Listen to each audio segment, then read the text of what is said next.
Alors, bonjour à tous les internautes de Courbevoie. Je loge à Saint-Maurice-de-Bécon. Donc je loge à Bécon. Et puis j'ai 2 pieds en plus, 2 pieds dans Courbevoie, puisque j'étais nommé sur 2 paroisses, donc celle de Bécon, Saint-Maurice-de-Bécon et Saint-Pierre-Saint-Paul. Déjà, je vois ces 2 quartiers qui ont 2 histoires un peu différentes. C'est intéressant. Je mesure que la population a quand même, comme pas mal en région parisienne, a quand même beaucoup changé. L'habitat, les constructions font que c'est plus des gens originaires de Courbevoie. Il y en a sans doute, il y en a dans les paroisses, on en connaît quelques-uns, mais on voit aussi que ça a beaucoup bougé. Enfin, les changements aussi de transport en commun.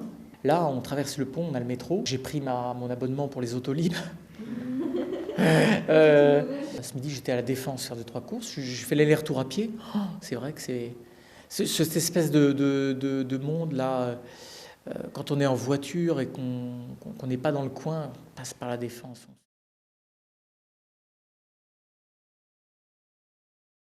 Alors j'ai été d'abord 4 ans à Rueil, depuis que je suis prêtre. J'ai été 4 ans à Rueil, puis 9 ans à Sceaux. Dans les Hauts-de-Seine, il y a quand même pas mal de relations avec plein de pays du monde. Il y a des gens parfois de professions assez supérieures qui sont expatriés. Et donc ces échanges, moi, me satisfaisaient pas toujours, parce qu'en fait, il n'y avait pas d'échange, je trouve. On n'accueille pas toujours bien, ou voyez, ou quand on voyage, ou quand on part à l'étranger, parfois on est quand même dans des petites bulles, des petites bulles d'étrangers à l'étranger.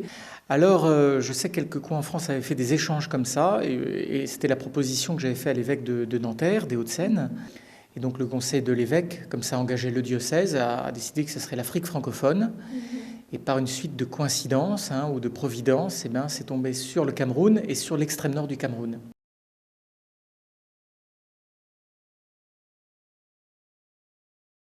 Donc voilà, je suis l'actualité, j'y suis assez attentif pour ça. Alors ça, je garderai, je crois, cette sensibilité-là. Comme je suis parti sans prévenir, sans créer égard, j'ai encore pas mal de trucs que j'aimerais régler. Donc il y a l'intérêt pour ce coin-là, et puis je pense une forme de liberté. Bon, quand on a des situations si bizarres, si particulières, un peu surréalistes, là, voilà. Je pense que ça rend libre un petit peu.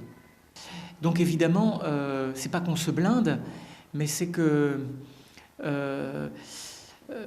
voilà, je n'ai pas de bons mots pour décrire l'état qui serait le mien. Pourquoi pas? Vous êtes encore en état d'adaptation, un peu, j'ai l'impression, ici maintenant. Peut-être, ouais, mais c'est pas mal, enfin, si je suis un petit peu inadapté.